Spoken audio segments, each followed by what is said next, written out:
자, 지난 시간에 다루었던 이제 이산 시간에서의 이제 주기와 주파수 간의 관계에 대한 것을 이제 조금 더 이제 살펴보도록 하겠습니다. 더 많은 예제를 통해서 이제 살펴보도록 할 거고요. 지금 이제 피겨 1.27에 나와 있는 그림이고요. 총 9개의 이제 서로 다른 신호가 이제 주어져 있습니다. 그래서 이제 보면은 이제 신호들을 보면 자, 서로 다른 주파수를 갖고 있고요. 지금 오메가 제로 값이 얘 같은 경우는 0이고 얘는 지금 오메가 제로 값이 2파인 경우입니다. 그리고 이제 그 사이의 값을 갖는 것들을 이제 서서히 이제 오메가 제로 값을 증가시켜 가면서 이제 문제에서 표현한 거고요. 그래서 지금 오메가 제로가 0이고 지금 2파이고 중간에 서서히 이제 증가하는 형태입니다. 자, 그랬을 때 연속 시간 신호라면 자, 주파수가 증가한다는 얘기는 자, 플러스와 마이너스를 더 빨리 이제 왔다 오간다는 얘기죠. 그러니까 같은 시간 동안 더 많은 움직임이 있다는 얘기고요. 그렇다라고 하면은 주기가 짧아지게 됩니다. 근데 이제 이 그래프들을 이제 보면 기본 주기를 구해서 이제 과연 이제 이산 시간 신호에서도 그것을 만족하는지에 대해서 다시 한번 확인을 해 보겠는데요. 자, 근데 그냥 눈으로 봐도 이제 주기가 계속 짧아지지는 않는다는 것을 이제 확인할 수 있죠. 물론 이제 지난 시간에 배우기도 했고요. 자, 그러면 이제 이 각각의 신호에 대한 이제 오메가 제로 값을 우리가 구해 볼 거고요. 문제에서 지금 이제 보면은 지금 A가 오메가 제로가 0, 그리고 그 다음이 자, 8분의 8파이, 그리고 4분의 파이, 자, 2분의 파이. 자, 여기서 지금 이제 오메가 제로 값이 파이에 해당하게 됩니다. 파이에 해당하는 오메가 제로 값을 갖게 되고, 자, 그 다음 2분의 3파이, 자, 4분의 7파이, 그리고 8분의 15파이, 그 다음에 2파이의 지금 오메가 제로 값을 갖게 되는데, 자, 지금 보시면 얘를 지금 중심으로 해서 대칭의 형태를 갖게 되죠. 지금 D와 F가 지금 비슷한 신호의 패턴을 보이고, 지금 C와 지금 G가 지금 비슷하고, B와 H가 비슷하고, 자, A와 I는 그냥 딱 봐도 동일한 신호죠. 자, 그리고 플러스와 마이너스를 빠르게 오가는 그러니까 더 빨리 오가게 되면 그게 주파수가 높다라고 했었죠. 지금 보면은 얘는 자, 플러스와 마이너스를 전혀 오가지 않습니다. 그러면 굉장히 낮은 주파수죠. 자, 얘와 비교했을 때는 자, 플러스와 마이너스를 지금 번갈아 가는 형태가 어쨌든 얘는 없는데 얘는 나오죠. 그러면 얘보다는 얘가 빠른 주기를 그죠? 죄송합니다. 그러니까 높은 주파수 성분을 가지는 겁니다. 그리고 자, 얘를 봅시다. 얘는 분명히 얘보다는 그러니까 같은 시간 동안 더 많은 움직임이 있죠. 그래서 더 높은 주파수. 그리고 얘와 얘를 비교했을 때 얘가 더 높은 주파수. 자, 얘와 얘를 비교하면 지금 얘는 플러스 0, 마이너스를 왔다 갔다 하게 되죠. 그리고 그 패턴이 반복됩니다. 얘는 플러스 마이너스 이런 식으로 계속 반복되죠. 그러면 얘보다 얘가 더 높은 주파수라는 겁니다. 아, 죄송합니다. 그쵸, 예, 높은 주파수라는 거죠. 그리고 나서 지금 보시면 자, 여기 보면은 플러스 0, 마이너스 0, 플러스 0 이런 식으로 되죠. 그러면 얘보다 얘가 지금 낮은 주파수입니다. 근데 주파수 값은 얘가 더 크죠. 그렇죠? 오메가 제로 값은 얘가 파이고 얘는 2분의 3파이인데 지금 보면은 얘가 더 낮은 주파수의 패턴을 보이겠습니다. 그래프를 봤을 때. 그리고 자 봅시다. 얘랑 얘를 비교하게 되면 자, 얘보다 얘가 움직임이 더 둔하죠. 위아래를 왔다 갔다 하는 게 더 얘보다 늦습니다. 그러면 지금 보면은 자, 실제로 값은 오메가 제로 값이 2분의 3파이 그리고 얘가 4분의 7파이인데 지금 보시면 얘가 가지는 실제적인 물리적인 주파수는 그러니까 여기 써 있는 이제 수학적인 표현 말고요. 물리적인 주파수는 얘가 더 낮고 얘가 더 높다는 겁니다. 그리고 자, 8분의 15파이 그다음에 2파이. 지금 이제 오메가 제로 값만 보면 2파이가 제일 크죠. 근데 지금 보면은 자, 위아래로 전혀 왔다 갔다 하지 않죠. 자, 왜 이렇게 되는지에 대해서 이제 우리가 살펴볼 텐데 자, 그냥 얼핏 봤을 때는 얘가 물리적으로 가장 높은 주파수를 갖게 되고요. 자, 0, 그 다음에 2파이, 그 다음에 8분의 파이, 그 다음에 8분의 15파이 이런 식으로 서로 대칭 관계를 갖게 되는 거죠. 그러면 우리가 서로 다른 값을 갖는 것은 지금 a부터 e까지, 그러니까 물리적인 주파수입니다. 수학적인 주파수가 있고, 이게 수식에 의해서 나오는 주파수가 있고, 물리적인 주파수가 있다고 하면, 자, 물리적인 주파수는 지금 서로 다른 것이, 자, a부터 e까지입니다. 그리고 그 다음부터는 지금 같은 패턴을 가진 것들이 나오게 되는 거죠. 자, 이게 이제 그냥 우리가 이, 식만 봤을 때 이제 파악이 되는 것이고요. 아, 죄송합니다. 이 그림만 봤을 때 파악이 되는 것이고, 그게 이제 구체적으로 왜 그렇게 되는지를 우리가 다음 장에서 이제 한번 구해보도록 하겠습니다. 이제 펀더멘털 피리어드를 구해서 이제 구해보도록 하겠습니다. 자, 지금 이제 이 경우에 우리가 이제 펀더멘털 피리어드를 구하면 n0가 이제 16, 그 다음에 n0가 8이 나오는데, 우리가 이제 계속 연습하는 의미로서 지난 시간에 배웠던 수식을 이용해서 풀어보게 되면, 자, 8분의 8파이 n은 2파이 m을 만족하는 이제 최소 m을 구해주고 그것을 이용해서 n 값을 구해주면 되는 거죠. 그래서 n equal 16m이 될 거고요. 그랬을 때 이제 n0 값이 이제 16이 나오게 되겠죠. m equal 1일 때. 자, 지난 시간에 이제 우리가 했던 것처럼 이 값은 항상 정수여야 됩니다. 정수여야 되고, 얘를 정수로 만들어주는 최소 m. 얘가 여기서는 1이겠죠. 그 최소 m을 갖다가 구해주게 되면 그게 우리가 구해야 되는 fundamental period가 될 거고, 자, 여기서는 16이 됩니다. 자, 그리고 나서 두 번째 경우를 구하게 되면, 두 번째 경우 같은 경우는 지금 4분의 파이 n이 2파이 m이 돼야 되는, 자, 이 관계식을 통해서 우리가 펀더멘털 피리어드를 구하게 되면 여기 써 있는 것처럼 n0가 8이 되게 됩니다. 그러면 지금 보시면, 자, 주파수가 지금 커지고 있죠. 0에서 8분의 파이, 8분의 파이에서 지금 4분의 파이로 지금 주파수가 증가하고 있습니다. 증가하고 있으니까, 자, 이 연속 시간 신호에서 우리가 배웠던 것과 동일하게 주기가 줄어들고 있습니다. 16에서 8로 줄어들었습니다. 자, 이제 앞에서 했던 것에 이어서 이제 펀더멘털 피리어드를 이제 나머지 구간에 대해서 나머지 그래프 혹은 신호에 대해서 구해봤고요. 그래서 지금 보시면 이제 오메가 제로 값이 0부터 2파이까지 증가하는 동안, 자, n0 값은 자, 16, 그 다음에 8, 4, 2로 감소했다가 다시 4, 8, 16으로 증가하고 있죠. 자, 이 얘기가 뭐냐면, 파이를 기준으로, 오메가 제로 이퀄 파이를 기준으로, 자, 증가하다가 감소한다는 겁니다.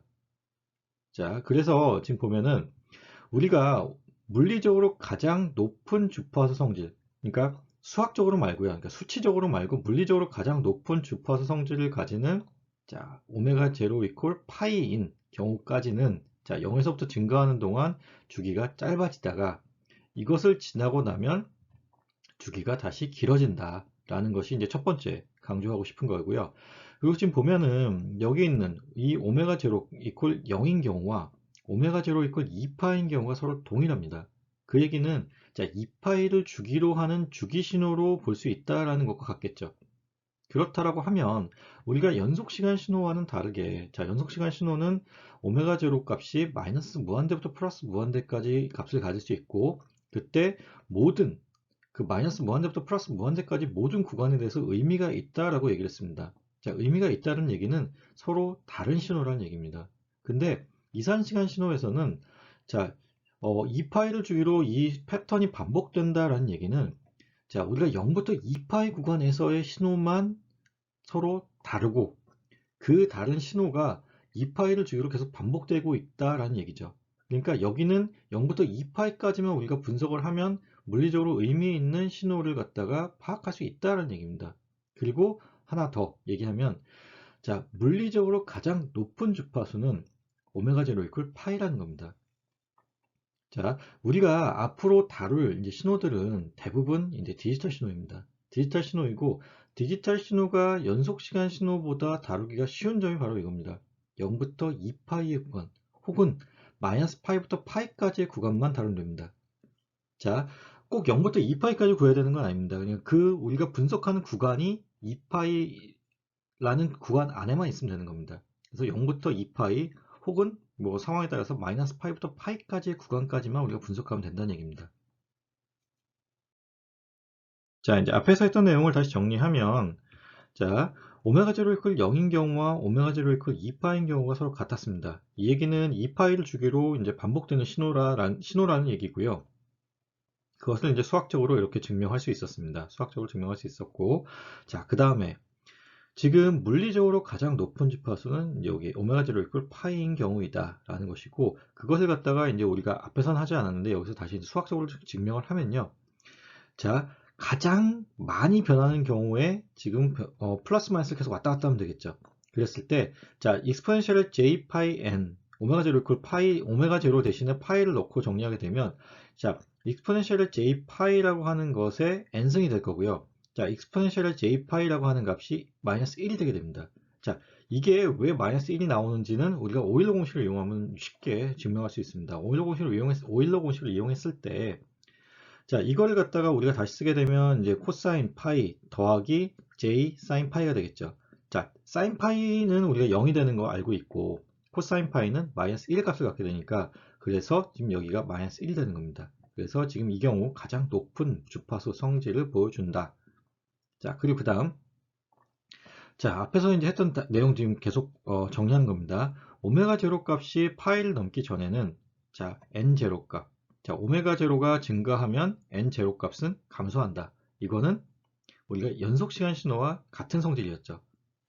그런데 오메가 제로 값이 파이를 넘은 후에는, 자, 오메가 제로 값은 증가하는데 n 제로 값도 같이 증가하더라 라는 것이죠. 지금 이 내용은, 자, 연속 시간 신호와는 서로 반대되는 내용이었습니다. 자, 그리고 자, 연속 시간 신호에서는 다시 말하면 오메가 제로 값이 증가하면 t 제로 값이 감소한다.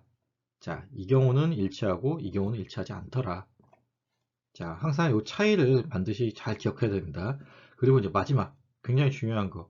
자, 0부터 파이까지의 주파수만이 물리적인 의미가 있다. 자, 왜냐하면 지금 이 얘기는 그겁니다.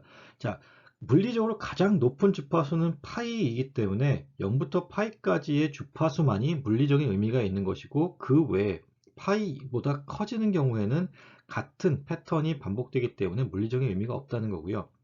자, 그리고 지금 0부터 2파이를 구간으로 해서 신호가 반복되기 때문에 우리가 관심 있게 봐야 되는 신호의 구간은 0부터 2파이 혹은 마이너스 파이부터 파이까지의 구간이다 라는 것입니다. 자, 이제 그 의미를 좀 헷갈리지 않았으면 좋겠습니다.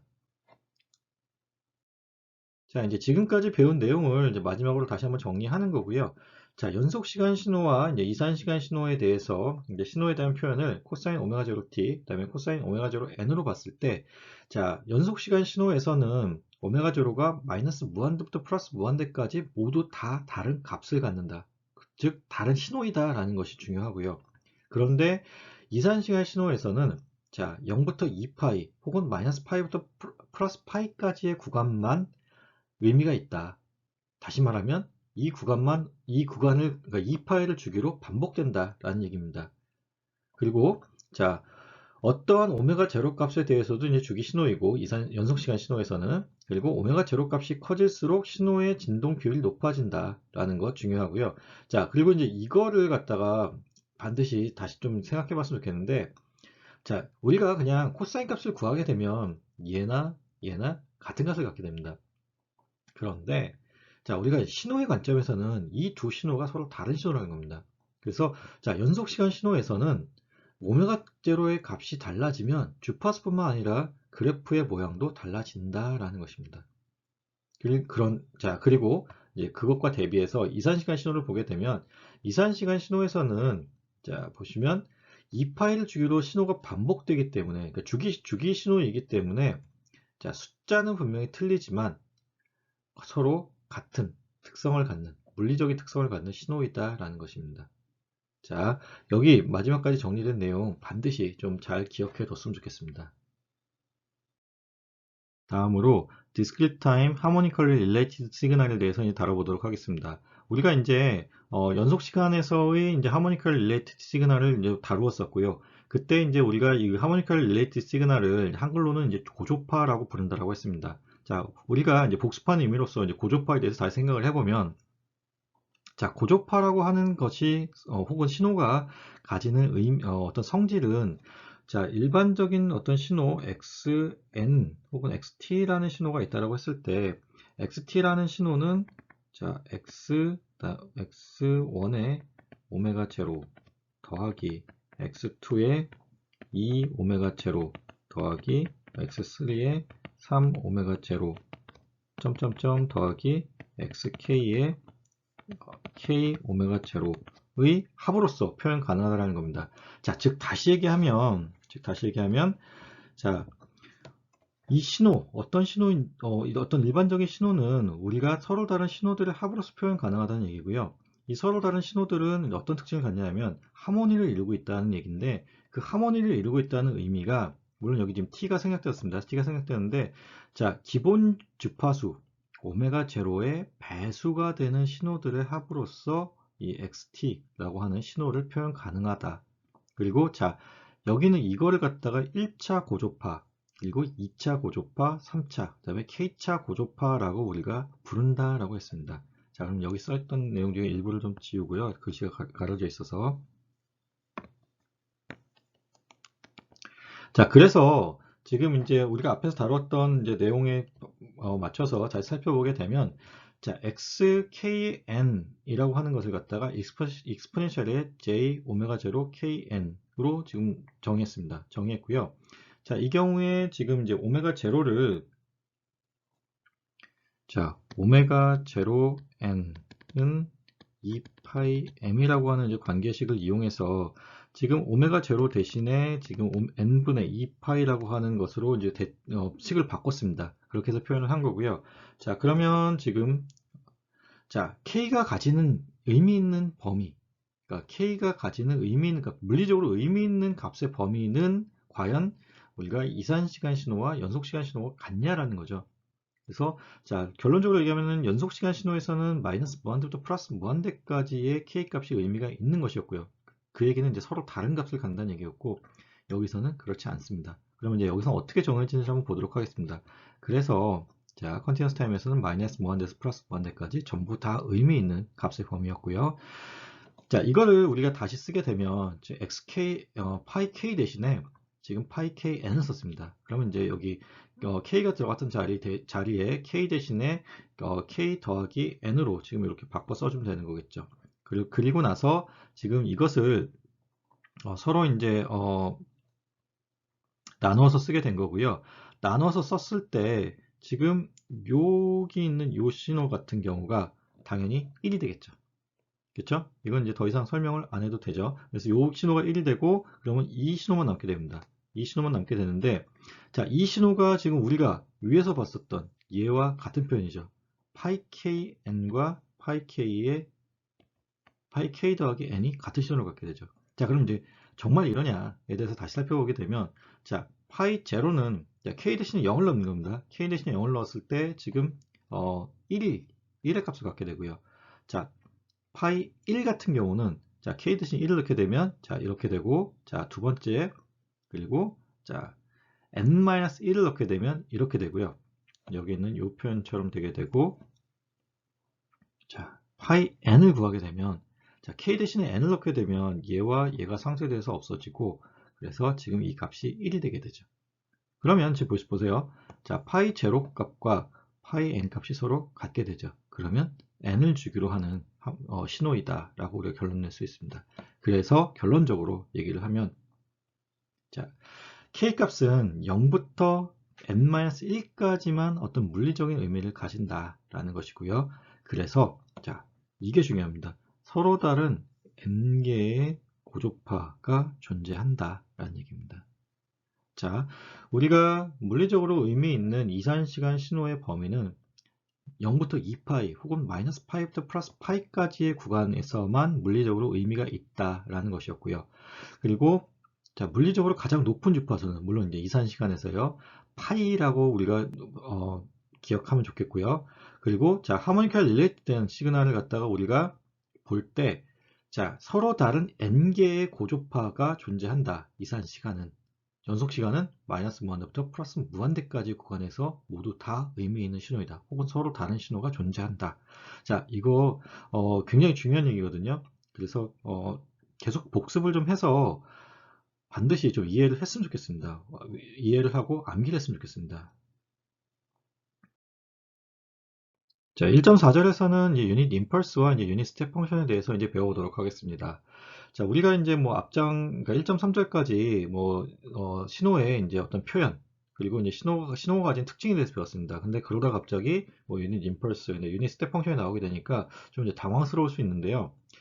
자, 우리가 이제 앞으로 이제 배울 내용들에 대해서 좀 이제 간략하게 설명을 하고 들어가면 지금 여기 나오는 이 내용들이 조금 이제 이해가 쉬울 수 있을 것 같습니다. 그래서 이제 왜 갑자기 이 내용이 나왔는지에 대해서 이제 배경을 설명하게 되면, 자, 유닛 임펄스나 유닛 스텝 펑션 같은 경우는 어떤 특징이 있냐면 굉장히 간단한 신호입니다. 자, 수학적으로도 그렇고 뭐 그래프적으로도 그렇고 굉장히 간단한 신호이죠. 그리고 자, 우리가 지금 여기서 이제 다루는 내용이 총 두 가지가 있습니다. 그래서 책 제목을 보면은 이제 시그널 앤 시스템입니다. 그래서 자, 신호에 대해서 다루고 그다음에 이제 시스템에 대해서 다룰 텐데요. 자, 이제 결론적으로 1.3절까지의 내용은 우리가 이제 신호에 대해서 배운 겁니다. 그리고 1.4절부터 1.6절까지는 이제 시스템에 대한 내용입니다. 그렇기 때문에 좀 내용이 많이 바뀌는 것처럼 보이고요. 자, 우리가 이제 신호에 대해서 배웠고요. 그 신호가 들어갈 시스템에 대해서 배워야 되는데, 자, 시스템은 항상 입력이 있고 출력이 있습니다. 그렇죠? 시스템에 입력이 들어가면 그 입력이 시스템을 통해서 뭐 변조가 됐든 아니면 뭐 필터링이 되든 자, 어떤 변화가 있고 그게 이제 출력으로 나오게 되죠. 그리고 자, 제가 이제 어떤 상황을 이제 가정할 텐데 이런 상황입니다. 길을 가는데 어떤 정체 모를 박스가 있어요. 박스가 있는데 이 박스의 내용이 나는 궁금해요. 궁금한데 왠지 위험할지도 모르겠어서 열어보고 싶진 않아요. 그러면 여러분들은 어떻게 할까요? 자, 뭐 작년에 이제 대답했던 학생 중에 뭐 CT로 찍어본다라고 하는 학생도 있었는데, 자, 그럼 CT를 찍으려면은 내가 이 박스를 들고 어딘가로 가야 되는 거잖아요. 뭐 CT가 있는 곳으로 가야겠죠. 자, 이제 그러지 않고 그냥 내가 지금 이 박스를 마주본 이 상황에서 바로 할 수 있는 거는, 가장 쉬운 거는 발로 차보는 거겠죠. 발로 차봤을 때 이게 뭐 터지거나 아니면 뭔가 이렇게 튀어나오거나 하면은 뭐 위험한 물건이 되는 거고, 발로 찼을 때 아무 반응이 없으면 열어봐도 위험하진 않은 겁니다. 자, 여기서 얘기하는 발로 찬다는 의미가 어떻게 보면은 유닛 임펄스와 같은 의미입니다. 순간적인 충격을 가했을 때 그 시스템에서 나오는 반응을 보고 판단하고자 하는 겁니다. 자, 그러면 이제 내 앞에 시스템이 있는데 그 시스템이 어떤 일을 하는지를 내가 잘 모릅니다. 그리고 그 시스템이 무슨 일을 하는지, 어떤 입력이 들어갔을 때 어떤 출력이 나오는지를 갖다가 파악하는 게 그러니까 시스템에 대한 해석인 거고요. 그 해석을 하기 위해서 너무너무 복잡한 신호를 넣게 되면 출력도 너무너무 복잡하게 나오겠죠. 그렇게 되면 자, 입출력 관계를 내가 분석을 해서 이 시스템에 대한 분석을 해야 되는데, 입력 신호가 너무 복잡하고 출력 신호가 너무 복잡하면 신호에 대한 분석조차도 어려우니 시스템에 대한 분석은 더 어렵겠죠.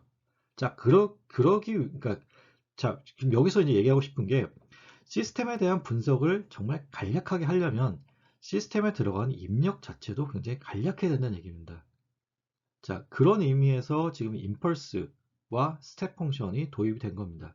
그래서 자, 이제 여기서는 이제 연속 시간 신호와는, 자, 우리가 이제 앞장에서는 연속 시간 신호를 배우고 이제 이산 시간 신호를 나중에 배웠었는데, 여기서는 이제 이산 시간을 먼저 배우고 그러고 나서 이제 연속 시간을 다루도록 하겠습니다. 그래서 지금 유닛 임펄스의 정의에 대해서 이제 나왔고요. 뭐 다른 과목에서 많이 다뤄봤기 때문에 이제 간략하게 설명하고 넘어갈 텐데요.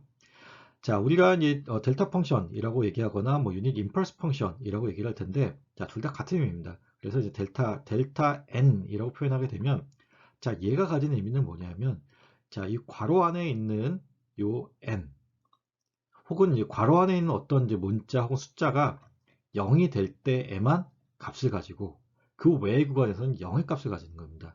자, 이 함수가 값을 가지는 구간은 요 괄호가 0이 되는 겁니다. 이 경우에는 지금 n equal 0일 때, 요 안에 들어있는 이게 0일 때 1의 값을 갖는 거고, 그 외의 구간에서는 0의 값을 갖는다는 겁니다.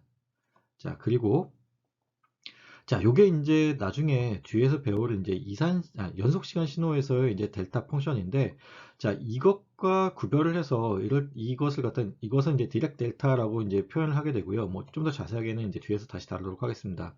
자, 이 경우도 마찬가지입니다. t equal 0일 때 크게, 자, 무한대입니다. 이게 차이죠. 자, t equal 0일 때만 어떤 값을 갖는 거는 동일한데 이때는 무한대, 이때는 1의 값을 갖는다는 겁니다. 자, 물론 여기 화살표를 표시하고 지금 이제 1이라고 표현한 거는 이제 웨이팅이라고 생각하면 돼요. 그래서 뭐 1 곱하기 무한대, 2 곱하기 무한대 형태가 될 거고요. 이 스케일링 팩터에 따라서 자, 표현이 이렇게 다르다는 거 알아뒀으면 좋겠고요. 자, 그래서 지금 n equal 0일 때만 1의 값을 크기 1을 갚는 함수이다. 자, 그리고 자, 그러면 이제 이 델타 n-1인 경우에는 우리가 이 표현이 어떻게 바뀌는지에 대해서 이제 살펴보면 자, 방금 전에 설명했던 것처럼 요 괄호 안의 값이 0이 되게 만드는 n의 값에서 우리가 1의 값을 가지고 그 나머지 구간에서 0의 값을 간다는 거니까 자, 이렇게 표현이 되게 됩니다. n-1이 0의 값을 가지는 구간, 즉 n이 1일 때는 1, 나머지에서는 0의 값을 간다는 겁니다. 그래서 그래프적으로 표현을 하면 자, 이런 그래프가 지금 1에서 생기는 거죠. 그래서 지금 보시면 자, 타임 시프트입니다. 1만큼 지금 오른쪽으로 시프트 된 것을 볼 수 있습니다. 자, 그래서 이제 일반화 시켜서 K만큼 이제 시프트 된 경우에는 자, 0이 여기 있다라고 하면 K만큼 이렇게 옮겨지는 거고요. 자, 지금 마이너스 K만큼 시프트 된 경우입니다. 그래서 지금 마이너스 K만큼 이렇게 왼쪽으로, 그러니까 K만큼 왼쪽으로 시프트 된 거죠. 자, 이렇게 표현 가능하다는 거 이해했으면 좋겠습니다. 자, 다음으로 이제 유닛 스텝 펑션에 대해서 다뤄볼 거고요. 자, 유닛 스텝 펑션 같은 경우는 이제 델타 펑션과는 이제 조금 다른데 이제 비슷한 성질 같습니다. 자, 어떤 특정 구간에서만 이제 값을 갖고 그 구간을 벗어나면 이제 0의 값을 갖는다는 것은 비슷한데 이제 형태가 좀 다르죠. 그래서 un 같은 경우는 자, 어, 괄호 안에 들어있는 요 값이 0보다 크거나 같은 값을 갖는 구간에서는 자, 여기 보이는 것처럼 1의 값을 갖고요. 그 외의 구간에서는 자, 0의 값을 갖게 됩니다. 자, 그리고 지금 지금 유닛 스텝 펑션 같은 경우, 특히나 디스크리트 타임에서의 유닛 스텝 펑션 같은 경우는 나중에 이제 샘플링에서 이제 쓰이게 될 거고요. 임펄스 트레인이라는 형태로 이제 바뀌어서 이제 샘플링에서 쓰이게 될 거고요. 그리고 지금 이제 스텝 펑션 같은 경우는 우리가 컨버리션 할 때 굉장히 중요하게 쓰일 겁니다. 자, 그래서 자, 델타 펑션과 이제 유닛 스텝 펑션 간의 이제 관계식을 이렇게 표현할 수 있습니다. 이거 굉장히 중요해요. 중요하니까 반드시 좀 외우고요. 자, 델타 n이라고 하는 게 유닛 un의 마이너스 un-1이다 라고 하는 것, 우리가 이제 그래프적으로 확인을 다시 하면 자, un을 표현하게 되면 이렇게 표현할 수 있죠. 그리고 자, 여기는 un-1을 갖다가 표현하게 되면 자, 1만큼 오른쪽으로 쉬프트 되어서 표현이 되게 됩니다. 그리고 위에서 아래를 빼게 되면 자, 위에서 아래를 빼게 되면 나머지 구간들은 사라지고 2에만 남게 되겠죠. 그렇죠? 그래서 자, 지금 이렇게 표현된 얘가 우리가 앞에서 다뤘던 델타 n에 해당되는 겁니다. 자, 이거 굉장히 중요하다고 다시 한번 강조합니다. 이 관계식 다시 한번 좀 잘 보고요. 반드시 관계식 외워뒀으면 좋겠습니다. 자, 그래서 그러면 이제 un이라고 하는 유닛 스텝 펑션은 델타 펑션들의 합으로서 표현 가능하겠죠. 자, 0에서 1의 값을 가지는 델타 펑션, 그리고 1에서 1의 값을 가진 델타 펑션, 그리고 2에서 1의 값을 가지는 델타 펑션, 점점점 무한대에서 1의 값을 가지는 델타 펑션까지를 모두 다 더하면 자, 다시 표현하면 지금 여기 보시면 요게 요 신호가 0에서 1의 값을 가지는 델타 펑션에 해당되는 겁니다. 자, 얘는 자, 여기 1에 해당하니까 1에서 0의 값을 가지는 1에서 n equal 1에서 1의 값을 가지는 델타 펑션. 자, 얘는 2에서 1의 값을 가지는 델타 펑션. 그리고 여기 어딘가에 이제 무한대에서 1의 값을 가지는 델타 펑션이 있겠죠. 이것들을 다 더하면 우리가 원하는 요 유닛 스텝 펑션이 나온다라는 것도 반드시 기억했으면 좋겠습니다. 자, 그래서 이제 여기 다시 표현해 보면 자, 0에서 그리고 1에서 2에서 3에서 자, 해서 이제 쭉 더하게 되면 그게 우리가 구하고자 하는 유닛 스텝 펑션이 된다라는 것입니다. 자, 여기서 지금 우리가 구했던 자, 델타 펑션을 갖다가 유닛 스텝 펑션으로 구하는 방법, 그리고 유닛 스텝 펑션을 델타 펑션으로 구하는 방법에 대해서 자, 다시 한번 강조합니다. 그래서 지금 이렇게 시그마를 이용해서 이런 식으로 표현 가능하다라는 것입니다. 자, 이제 다음으로 이제 샘플링과 이제 지금 보시면 여기 있는 것처럼 이제 유닛 샘플 시그널에 대해서 이제 다뤄볼 텐데요. 자, 뭐 굉장히 익숙한 내용일 겁니다. 굉장히 익숙한 내용인데 뭐 책에 있으니까 좀 간략하게 다루고 넘어가면, 자, xn이라는 신호와 델타 n이라는 신호를 곱했을 때 어떤 결과가 나오냐는 건데, 자, 델타 n의 성질을 우리가 다시 한번 생각해 보면 얘는 n equal 0에서만 1의 값을 가지고 n equal 0이 아닌 경우에는 0의 값을 가지게 되죠. 그러면 이 두 개의 값을 곱했을 때 이 값이 의미를 있는, 자, 0이 아닌 값이 나올 때는, 자, x equal 아니 죄송합니다. n equal 0일 때만 지금 0이 아닌 값을 0이 아닌 값이 나오겠죠. 그래서 지금 보면은, 자, x 제로의 값, 자, 얘는 1의 값을만 갖기 때문에 지금 얘는 결과적으로 x 제로 값만 값이 나오겠죠. 그러면 우리가 델타 펑션을 이용해서 x0의 값만 뽑아낸 겁니다. 이 xn이라는 신호는 지금 모든 구간에 대해서 다 값을 갖는다고 생각하는 겁니다. 그 중에서 내가 관심이 있는 n equal 0일 때의 신호를 갖다가 지금 뽑아내는 방법 혹은 샘플링하는 방법이 이런 식으로 델타 함수를 곱해주는 것이다. 그리고 이런 경우를 우리가 샘플링, 그리고 지금 이것을 샘플 시그널이라고 부른다라는 것입니다. 자, 그리고 이제 그러면 이제 표현을 좀 바꿔서 일반화 시켰습니다. 일반화 시켰고 델타 n-n0라고 표현을 했고요. 그러면 지금 얘가 0이 아닌 값을 가지는 구간은 n equal n0인 때에만 우리가 델타 함수가 0이 아닌 값을 갖겠죠.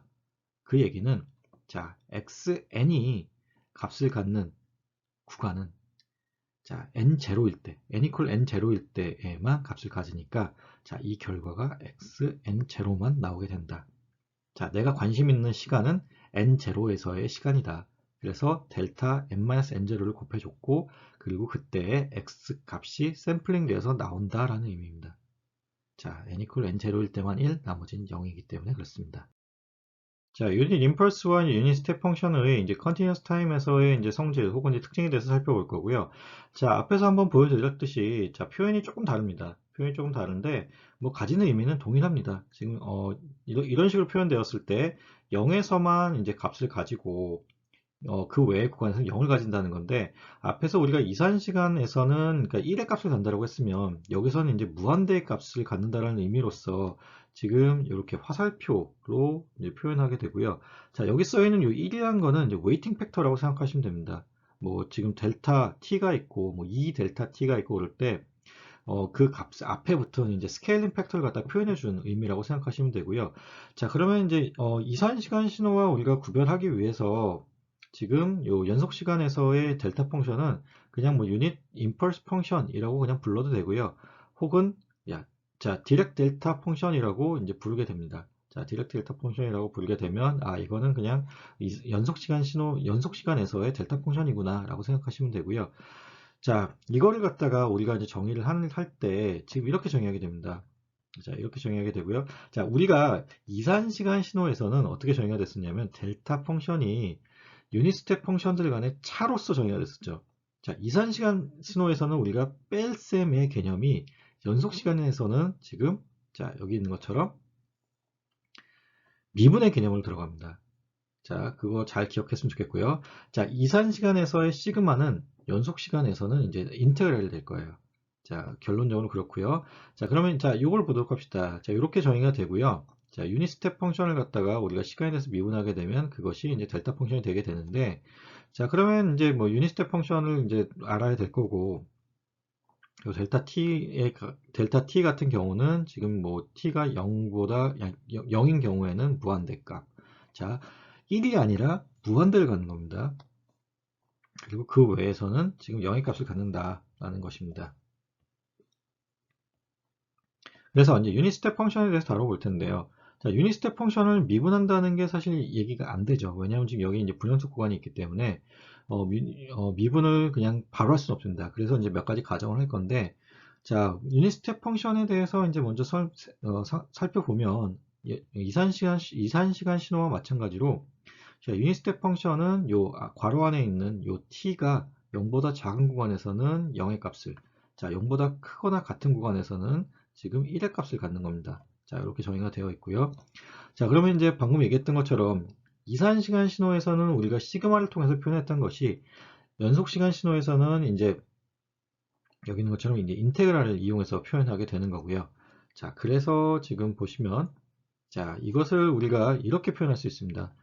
델타의 지금 요 델타, 그러니까 변화량의 의미로서 t는 자, 유닛 스텝의 변화량의 지금 시간에 대한 미분으로서 표현 가능한 거죠. 그래서 자, 이런 그림을 놓고 지금 이렇게 생각을 한 거고요.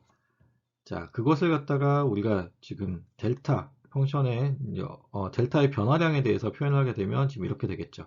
지금 그러니까 실제로 얘를 이제 미분했다는 얘기입니다. 시간에 대해서 미분하게 되면 이렇게 될 거고, 자, 요 밑에 있는 델타를 갖다가 0에 가깝게 그러니까 0에 수렴하도록 가면 지금 이 넓이는 지금 보시면, 그러니까 밑변이 델타, 그다음에 높이가 델타분의 1이기 때문에 요 면적은 지금 1에 해당됩니다. 면적은 유지하면서 지금 요 높이가 위로 계속 올라가겠죠.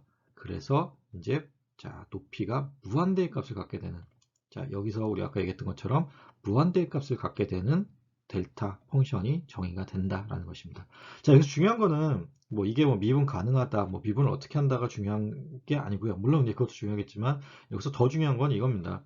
자, 신호에 대한 표현인데, 자, 델타 함수 같은 경우는 미분으로서, 자, 연속시간 신호에서요, 미분으로서, 자, 이산시간 신호에서는 우리가 뺄셈으로써 표현 가능했고요. 자, 유닛 스텝 펑션 같은 경우는 델타 함수의 시간에 대한 적분으로서 표현 가능하다라는 것입니다.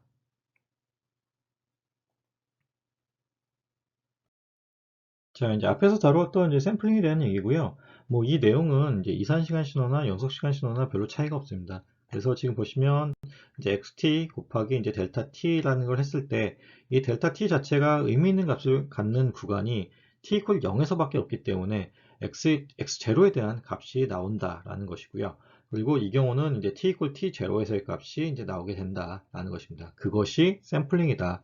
xt라고 하는 것이 이제 뭐 어떤 특정 구간에서만 존재하는 게 아니라 뭐 마이너스 무한대부터 플러스 무한대까지의 구간에서 값을 갖는 어떤 일반적인 신호라고 했을 때 그 중에 내가 어떤 특정 시점의 값을 뽑아내고 싶으면 델타 함수를 곱해주면 된다라는 것이고, 그게 우리가 앞으로 다루게 될 샘플링에 대한 개념이다라는 것입니다. 자, 이제 1.4절까지 내용을 마쳤고요. 1.5절은 이제 뭐 특별히 다루진 않겠습니다. 뭐 굉장히 일반적인 내용이기 때문에 다루진 않을 텐데, 좀 중요하게 봐야 될 내용은 이제 여기 써 있는 요 예제, 4개의 예제를 좀 이렇게 각자 풀어봤으면 좋겠고요. 그리고 1.5.2에 있는 요 시스템의 이제 인터커넥션에 대한 것은 좀 개인적으로 좀 봐뒀으면 좋겠습니다. 이것은 뭐 특별히 설명을 할 필요까지는 없어서 그냥 언급은 안 하는데, 그래도 앞으로 쓰이는 내용이기 때문에 이제 봐두긴 해야 됩니다. 그래서 이걸 잘 봐뒀으면 좋겠고요. 우리가 제일 첫 시간에 이제 우리가 다뤘었던 뭐 종속 혹은 뭐 그러니까 직렬 연결, 병렬 연결, 그다음에 뭐 궤환 연결, 뭐 피드백을 주는 궤환 연결과 같은 그런 얘기들이 다뤄진 건데, 거기에 우리 약속 기호들이 몇 개 있습니다. 그런 것들을 좀 이렇게 봐뒀으면 좋겠고요. 그리고 이제 이 다음에 이제 다룰 내용이 이제 굉장히 중요합니다. 이제 오늘 사실 이제 여기까지 할 거고요. 이제 1.6에서 나오는 이제 시스템 프로퍼티. 자, 우리가 이제 시그널에 대한 것을 배울 거고, 이제 시스템에 대한 것을 배운다 그랬죠. 그리고 1.3절까지가 이제 시그널에 대한 신호에 대한 것이었고, 1.4절부터 1.6절까지가 이제 시스템에 대한 것이었는데, 시스템의 특징에 대해서 배울 겁니다. 그리고 이것이 굉장히 중요한 내용이고요. 그래서 이제 이것은 이제 다음 시간으로 넘겨서 이제 다시 설명을 하게 될 텐데, 과연 무엇이 있는지만 좀 간단하게 보도록 하겠습니다.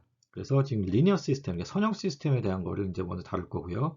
그리고 자, 아마 처음 보는 내용일 겁니다. 타임 인베리언트라는 시스템입니다. 그래서 굉장히 중요한 내용이 이 두 개입니다. 리니어 시스템 그리고 타임 인베리언트 시스템입니다.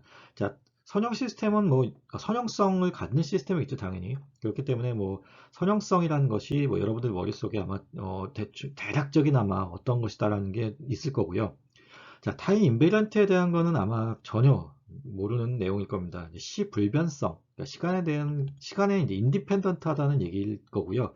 뭐 자세한 것은 이제 다음 시간에 제대로 다루도록 하겠습니다. 그리고 이제 메모리가 있는 시스템인지 메모리가 없는 시스템인지, 그다음에 인버터블 이제 가역인지 비가역 시스템인지, 그리고 그러니까 커절이라는 게 인과성 시스템 혹은 비인과성 시스템을 얘기하는 거라서요. 자, 인과적인 시스템인지 이제 비인과적인 시스템인지에 대해서 다루고, 자, 안정적인 시스템인지 안정적이지 않은 시스템인지에 대해서 다뤄보도록 하겠습니다. 그리고 예, 물론 이제 다음 시간부터요. 그래서 자 1.6절을 나가기 전에 자 1.5절까지의 내용이 좀 반드시 좀 머릿속에 잘 들어가 있었으면 좋겠습니다.